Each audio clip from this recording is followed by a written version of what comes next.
My name is Richie Steamboat, and this is the Fans View Podcast.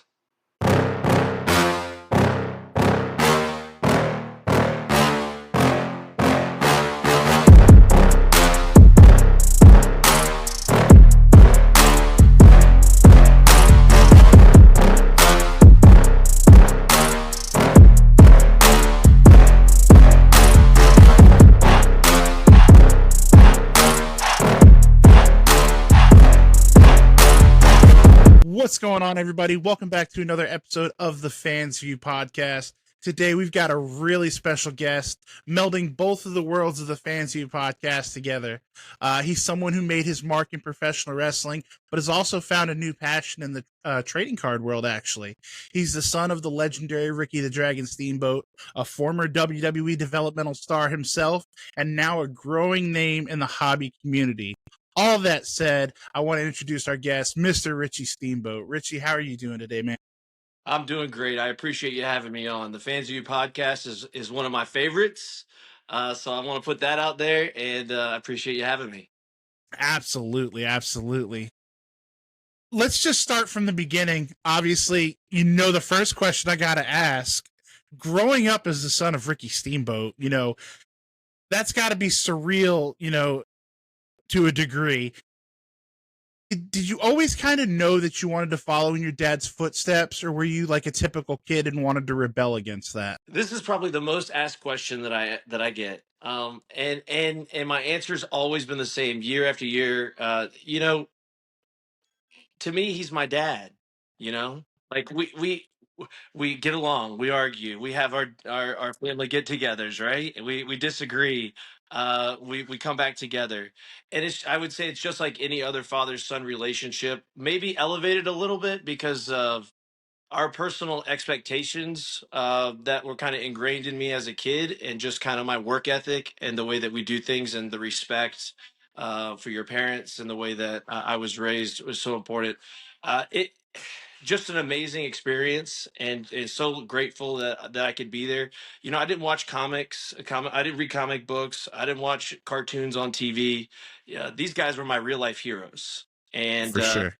yeah, and it was just I'm very grateful for the opportunity to be able to experience it and then share it with you guys. Yeah, for sure, for sure. And we're gonna dig into your hobby, stuff a little bit later on. But I have noticed lately, like you've been showing off a lot of like your dad's old memorabilia, like press passes from Mania 3 and things like that. That seem to be getting obviously a lot of traction in the hobby. Yeah, it's something I've had in the Steamboat collection for about 15 years, and it's literally just been sitting in boxes. And I've felt for a long time I've wanted to share it with the fans and with the collectors, and it was kind of like the perfect storm. I got back into the hobby about a year and a half ago, and really hit the ground hard. I whenever I do something, I go 110%. So I just I do it all to the 10th degree. So as soon as I got it back into the hobby, um, I wanted to share these items, and they've got a lot of traction, and it's really cool to see the response and some of the comments that the fans make from being at the events, memories that they had growing up. It's really cool to be able to do that, and I'm glad I can bring that back to them. I saw in my research, I had no idea that you were kind of into motorsports as well, driving Bandolero and Legends cars, at Charlotte Motor Speedway. Can you talk a little bit about that experience? Absolutely. I'm dyslexic, and that's something I like to share with fans and people in general. So sometimes when I read as a kid, I would mix words up and be backwards. So I went to a school in Charlotte called the Fletcher School, and lo and behold, uh, one of my companions there, one of the students there, was Rusty Wallace's son, Stephen Wallace.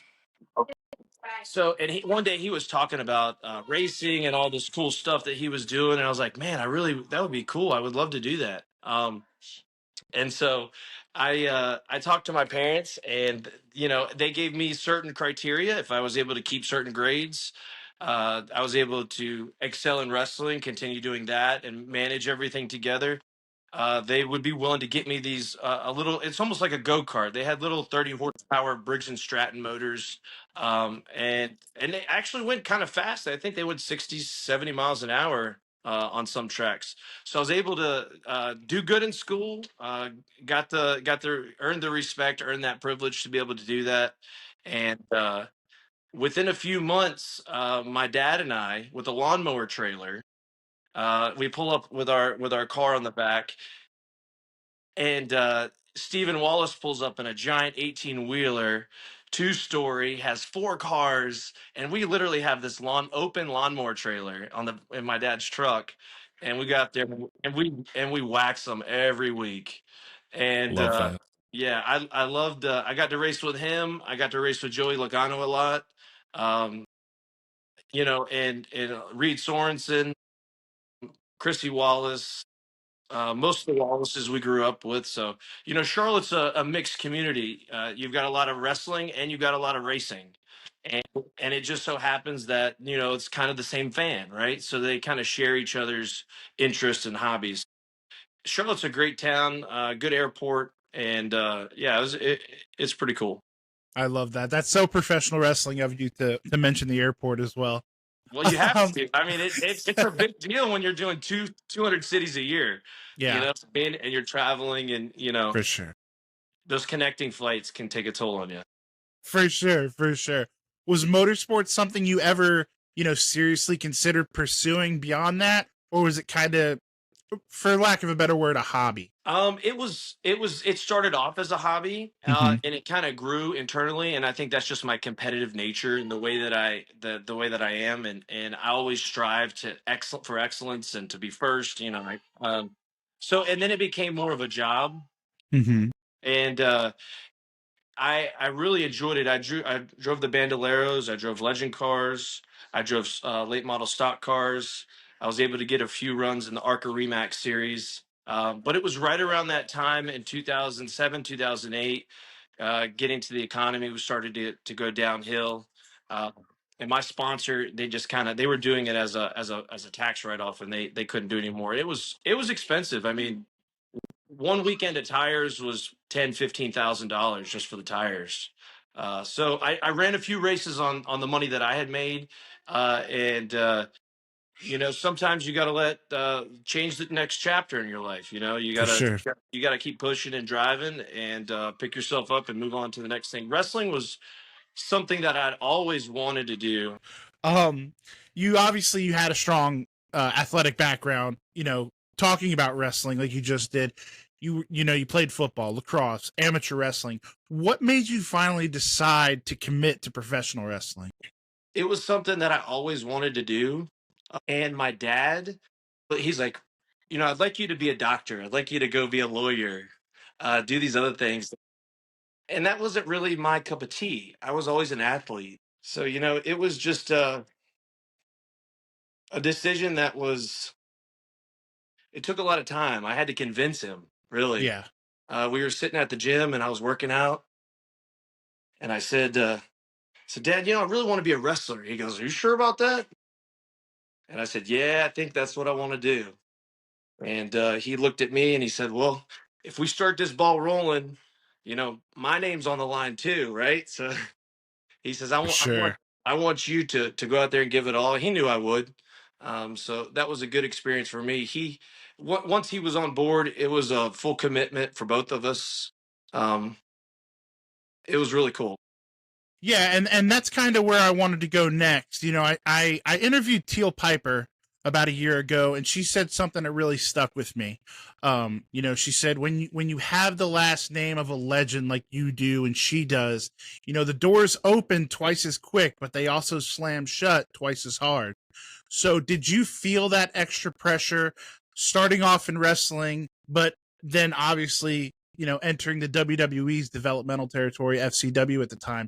Was there that pressure of like, I'm a Steamboat, like I have to uphold that name? I think for the first 2 years of my career, it wasn't really a thought in my mind.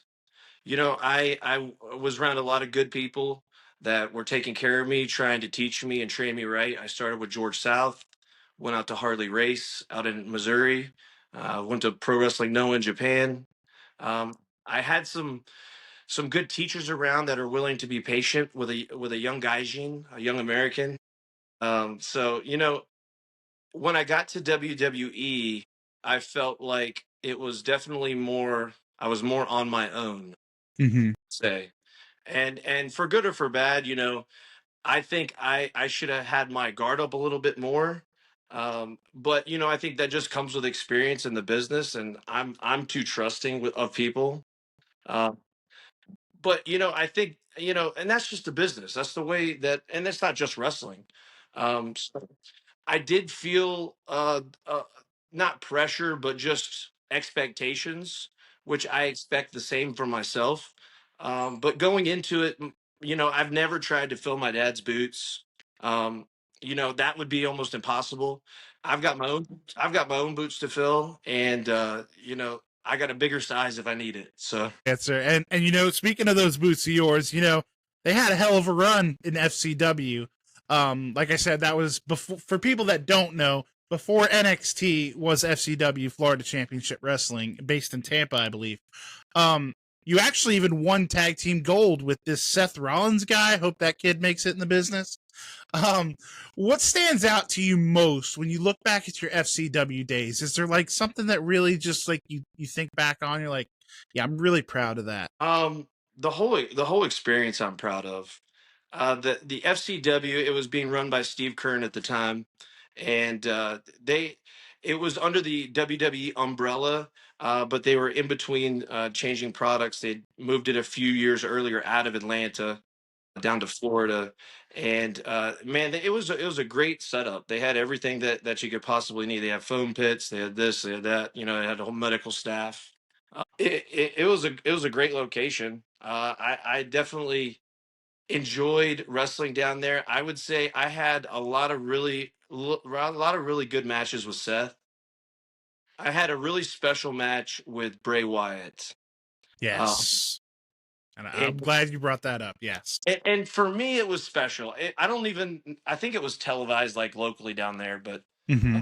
it was a Texas bull rope match. That was one of the matches that we had, and just working with Bray and his mindset and the way he thinks was so cool. You could see it in his character and how his mannerisms and the way he presented himself. He was just a study of the game. He really worked really hard on that. I love those matches. There was a match where him and I, there was like no rules barred. Like we were going into the crowd, we were smashing trash cans on each other, we're taking it out into the FCW parking lot, and it ends with him throwing a bunch of sand in my face and then hitting me with a move and throwing me in the back of a pickup truck and driving off. I love that. How very Florida, like WCW of you guys. And then like I had my car parked at the Walmart, and that was the cut, right? That was the end, and I'm not coming back to the venue. So he drives me in the bed of his truck to Walmart. We both get out, right? And we're both like hugging and we're like, that was awesome. That was so much fun. And all these people are looking at us, and there's these two guys sweaty in tights, hugging each other in the Walmart parking lot. And those are just great memories. I wish I could have more. Unfortunately, I had a back injury and got taken out. But Seth and I, tag team champs. Seth and I traded. We had a championship down there called the Jack Briscoe 15. It was the most pinfalls in 15 minutes. And Seth and I traded that title back and forth. We traded the heavyweight FCW title back and forth. Had a lot of great matches with Seth. He was a true professional, and it shows. He's done really well. I'm proud of him and happy for him and all his success. So it's really cool. I'm glad I had the opportunity. I feel like I've done a lot of things in my life that warrant me to be super grateful for, and I'm just I couldn't be in a better spot. I got my beautiful family. I've got my four beautiful kids. I've got the collecting world, all the fans out there. I've got everything that I need. Absolutely. I love that so much because like you said, you could have there were a lot of times that, you could be grateful and thankful, and there were some crummy times where you really could have been down in the dumps, but it seems like you handled it, as well as you possibly could have. And that kind of leads to my next question. You talked about, the back injury, and you dealt with injuries that cut your in ring career, easy for me to say, your in-ring career short. What was that transition like, not just physically but mentally, emotionally, leaving the business that you grew up in? It was really hard. After the injury, I kept wrestling for about another 6 months with the injury, and I because I didn't want to lose my spot. I had worked so hard to get that main event spot, and we were starting to transition into NXT, and so we were starting to get the first Nexus was getting planned, and what we were going to do that direction. So I was eyeing for a spot in that. Obviously, there was a kind of a graduating class that was before me that was kind of set up for. Um, but just it's all about timing, and the timing was I didn't want to give up that opportunity, all that experience that I had gained. Um so it was tough. I was given an opportunity to work outside of in-ring performing for the company, like announcing, backstage stuff, kind of bleed onto TV a little bit probably. Right. Um but I just didn't. I'm so competitive. I didn't want to be. I really just needed a break because I didn't want to be there watching all my friends wrestle, and Yeah. I want to be out there doing it too. And that's just something at the time I just needed to take a little time for myself. And that's something else I want to share with you. I think it's really important that the fans and people in general realize that nothing is perfect. Everybody has issues, things come up, there's going to be bumps in the road, but it's all about how you handle them and what you do with that experience in that time. Either you move forward or it maybe bumps you back a few steps. So I think it definitely bumped me back a step, but I definitely gained a few once I was able to overcome that. So I think any athlete that goes through a career-ending injury, you've got those swirling questions in your head, what to do next, and this, that, and the other. Um, and it honestly, I think it was the best thing for my family. I know that, because Yeah. I don't miss birthdays. I'm here all the time. I get to spend anniversaries with my wife. We get to go on trips. So it's that home base instead of the travel base is it's important for families. But everybody that does it, I give them all the credit in the world. It's tough to For manage, sure. juggle both, right? So. For sure. For sure. Hey, you. Yeah, watching this right now. I see you. If you're enjoying what you're watching, I've got one quick favor to ask, and it only takes a second, costs you nothing, and makes a huge difference. If you could go ahead and hit that like button, maybe drop a comment. If you haven't already, make sure you're subscribed. Doesn't seem like much, but for small creators, it's everything. So let's help more people find this channel and keep the content coming. And honestly, I'm pretty sure the podcast will be really grateful. So if you're having fun, you like what you see, make it official, click those buttons, and the Fans View podcast, we'll see you next time. Sure. And well said. I like what you said there about, you can feel bad for yourself, or you can pick yourself up and keep on trucking. And that's obviously what you did. So after wrestling, you found yourself now in a completely different community. Well, not completely, but there's some similarities, but it's the trading card hobby. How did you get into cards? And was it sports cards that brought you in, or maybe wrestling cards that pulled you back in? Well, I've been collecting since I was like about 5 years old. Growing up, my parents did a lot of like charity auctions and things like that. So I was fortunate enough to meet some of these celebrities. So I think that's where I got the bug from. Even as a kid, I've got all my dad's WCW cards, WWF cards. Joe Montana, Jerry Rice. Those are my dudes back in the day. John Elway. I was a big Broncos fan. So sports are always been ingrained in me. When I started professionally wrestling for WWE, the hobby kind of took a back seat. All my time was taken up and that sort of thing. So I'm glad that I was able to get that back. And also, I feel like the sports card world and the wrestling world, it's so intertwined. You've got collectors, you have fans. We were at at the Nationals this year in Chicago and met so many incredible people. Uh, Heard some amazing stories of their childhoods, and really gave me goosebumps, man. It's cool. So, it's the collecting world. I'm really into, the vintage cards. I collect a lot of Mickey Mantles, things like that. And that's before the big burst, before everything blew up in 2020.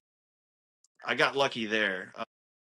I don't know if I can afford some of those mantles now. I think, the entire hobby has just exploded over the last few years. And, I don't see it slowing down anytime soon. You've got more corporate America joining. You've got Sotheby's now auctioning sports cards. So you've got, it's mainstream. Wrestling is becoming more popular than ever in the hobby. So if you are a collector out there, you better get in now while it's still cheap. Eat Because cheapish. cheapish, yeah, Cheapish. it's not cheap, but uh, and there's a lot of investors in the hobby now. So there's a lot more avenues to diversify your funds, your money, whether that's with your 401k or collecting. Your returns on a lot of cards can be greater than anything you're going to get in a savings account. But you got to be smart. You have to know what you're doing, and it is important that you, you know, I think there's a little adrenaline junkie slash little gambler in all of us that collect, right, and rip box, Yes. and it fits totally with my personality. And just be I just want to say this to people: just be mindful of that. Put your family first and make sure you're not pulling from pots that you shouldn't be. And enjoy the hobby. And it will naturally grow over time, and the trends have shown that. So I'm along for the ride. Yeah, and that's a perfect segue too. Like you said, the market has just went nuts, since COVID, since 2020. What's the biggest surprise to you, maybe, as you've gotten deeper into the hobby since you've come back? Is there something that's really caught you by surprise? Just these astronomical prices that Yes. cards are selling for. There was a one of one game used dual logo man with Michael Jordan and Kobe Bryant that just sold for over $12 million. Yeah. So I saw that. I mean, and it's if that's any sign of where the hobby is going, and I believe that was a world record for a single card. Yeah. If that's any sign of where the hobby is going, I mean, it's healthier than ever. Yeah. Um, and these events, going out and meeting fans, it's just really cool. I set up at some local shows that I do around Charlotte, some bigger shows, and I do about 4 or 5 a year, and do my social media and collecting, and it's a great time. I enjoy it. Yeah, I saw you. You were just in Charlotte for the Sports Wax Promotions show in Myrtle Beach, I believe. Yeah, Myrtle Beach. Yeah, I went down to Myrtle Beach and convinced my wife to let me do the show. We went down for the weekend, or for the week for a vacation, and I used the weekend as my show. So I, I love yeah, that. everybody's got to win, right? So That's right. Um, Obviously, I want to ask you this question because I feel like you're in a pretty unique position to answer it. Do you feel like maybe wrestling cards, even we've obviously experienced a boom where everything went up, because rising tide, lifts all ships. But do you think that wrestling cards are still undervalued compared to like the stick and ball sports, baseball, football, basketball? yes, I definitely think that they're still undervalued. I think it's a market that is steadily growing pretty fast. But there's still that window of opportunity to get in now, to get in at a more reasonable price than it will be in the next few years. Um, it's definitely undervalued, and there's certain players in football that I go after that I feel that are undervalued, and that maybe people don't have their eye on. JJ McCarthy is one of those guys, and for like 6 7 months now I've been picking up a bunch of his RPAs, rookie patch autographs, and autograph cards and things like that. But wrestling has definitely been, it's definitely increased, but like 4 or 5 years ago, maybe 6 years ago, you could buy a complete set of the 1982 All-Star wrestling cards for about $4 or $5,000, and they're in excellent, very good condition. Probably like at least a 6 or a 7 PSA, right? So they're very good condition. And now they just sold one at Heritage. I believe they were all PSA 8, but for $100,000 for a set of 36 cards. That's incredible. And that just shows the increase. 4 or 5 years ago, you could have bought. I mean, actually, there was a friend of mine that had a set for sale. I should have picked up, and it was around that price. And that was 2 years ago, and now he's like, "No, sir, no more." So I missed it on that one. Yeah, even with the friends and family discount, I don't think you're getting it for that. No way. That's fantastic. And yeah, I mean, there's never been a better time to get into the wrestling space of this hobby. Like you said, the prices are higher, but they haven't ballooned to where they're going. Obviously, with Topps taking over. I mean, you've got Dwayne signing in the product now for the first time in 20 years. All the legends. You have Cena, Punk. I mean, there's no better time than now to get into wrestling. But what other sports are you collecting? Obviously, are you in the hobby more as a collector rather than maybe like a breaker or a flipper, or are you kind of just a jack of all trades and you're kind of doing it all? Yeah, I'm definitely more of a collector at heart. I do the shows because I like talking to people. I like talking to fans, and it just gets my brand out there a little bit more. Yeah, big football collector, vintage baseball collector. So I've got a couple back here, and I collect a lot of tickets. Yeah. So this is a cool one. I just got graded at the Nationals. This is a Yankees 1956 World Series unused game ticket. Wow, that is sick. That's Okay. fantastic. And it's graded in a PSA 7. So Wow. Okay. there's only 9 copies that exist in a full copy. There's the next highest grade besides this one is a PSA 5. So this is 2 grades higher than the next, and there's only 9 copies in total. So vintage stuff, like I'm a big vintage guy. I collect a lot of gas and oil signs, Very gas cool. pumps. On my farm, I have a little workshop that I hang all my Coke signs and all my cool stuff like that. I feel like a little bit I was born in the wrong generation. Uh, I'm kind of a '50s guy. So collecting vintage, and it wasn't, the prices nowadays is just absurd, Yes. you Yeah. know, Especially for vintage. Absolutely. and Absolutely. and those higher end cards are just going for such a premium now. Unless you've got an unlimited bankroll, it's really hard to get some of that stuff now.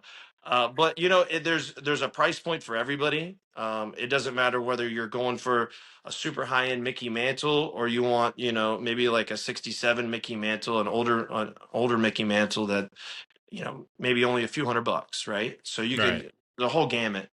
Um, but there's a spot for all of us, and this is just something really cool that I wanted to share.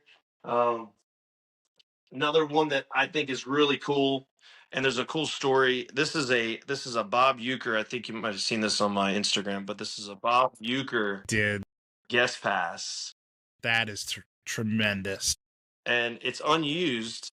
And the reason it's unused is because he couldn't have this. He was the celebrity spokesman for the night, right? So he didn't want this on TV on his lapel. Right. So this was sitting in his front jacket pocket the whole night. So after the event, he gave it to my dad. They hit it off, and Bob really liked the match that my dad had, and gave him this. So this is something cool. It's personal, to my dad and to our family. Um, that's so got a lot of cool stuff up here. This is a cool one. This is a WrestleMania 4. This is at Trump Plaza. This is how Trump's always balling out. He goes with this is this ticket. This is what they give you for the ticket. It's an Wow. actual for the VIP. It's a keychain. and I had it signed by Hulk Hogan on the back. That is fantastic, man. So That collection of yours, I mean, we could do an episode just looking at your collection. I mean, that thing I get is. excited. I got to show you one more thing that I'm you here are. for it. You're the only one. I've shared a quick image of this on my Instagram, but I haven't detailed what it actually is. So you will be the first. Here we go. Fans View See, exclusive, people. this is this fan view exclusive right here. This is an original WrestleMania 4. This is basically WWF's pitch to Trump and Trump Plaza to host WrestleMania 4. This is an internal. This I don't even know if another one exists. I've never seen another one. This is definitely like an internal document, but it's also signed by Hulk Hogan. So this is and it's a few pages, but this is their pitch to WWE, Wow. and it talks about all the arenas that they visit every year. The Pontiac Silverdome, WrestleMania 3 had 93,173. Largest crowd ever to attend an indoor sports entertainment event. And it's basically their pitch to Trump to host the next WrestleMania at Trump Plaza. Like, stuff like this, you can't find. And I'm so grateful. I'm so glad that we saved it, because there might not be another copy out there. Yeah. And it belongs in a museum. And that's kind of my thing also with the social media is I want to promote and elevate a lot of the stuff that my dad did. I'm so grateful for him and proud of what he's done and accomplished, for me as a wrestler and as more importantly as my dad. And just changing wrestling the way that they did in WrestleMania 3 was pretty amazing. So being able to share this is important. Um, and here's some other stuff here. These are just some football cards. We'll switch topics. Pulled these the other day. So JJ McCarthy Immaculates. I saw that you had a couple boxes of Immaculate you were ripping. Yeah, Blake Corum RPA. That's a nice one there. That's a nice patch there. Yeah. Got that Brian Thomas on card auto to 49. I'm a Jags guy, so I really love that card. There you go. Hit this 1/1 Nike swoosh. Wow. Okay. Yeah. Okay. Another swoosh. Man. That's Drake London. Drake London. Yep. Okay. Another 1/1. Another swoosh. Well, check that out. You are just the swoosh man. And then we got one more. We got a Bo Nix to 15 swoosh. Good Lord. And all of those came out of one case. No kidding. Yeah, it was it was a fun rip for sure. Yeah, I would say so. That was a pretty good. That was a pretty good one. Yeah. That actually leads me to my next thing. You are the king of segues, Richie. I'm gonna hit you with just a quick hobby little lightning round, real quick. What is your favorite card in your collection right now? If you had to pick one, man, I'm gonna go with this one because he's my dude. This JJ McCarthy, Rookie Kings, White Sparkle, 1/1. Beautiful. That's a beautiful card. So I'm hoping my man JJ does big things next year or this year. Love that. Yeah. Sounds like you're pretty highly leveraged in the JJ McCarthy market. What's the best pull you've ever pulled from a pack? Like a card you've pulled yourself? Last year out of a VIP gold pack, I pulled a 1/1 Shaquille O'Neal gold vinyl. Oh, nice. Nice. Oh, cool. Last but not least, what is the dream card you don't own right now but would love to have in your collection? 1952 Mickey Mantle in a PSA 5. I love that answer so much. With great eye appeal. I love that. I love that answer. That's a true collector answer right there. Yeah. And as we start to wrap this up, I want to say thank you so much, Richie, for giving so much of your time. I know we've went like double what we had intended, but I'm so appreciative of your time. But this is my favorite question to ask everyone.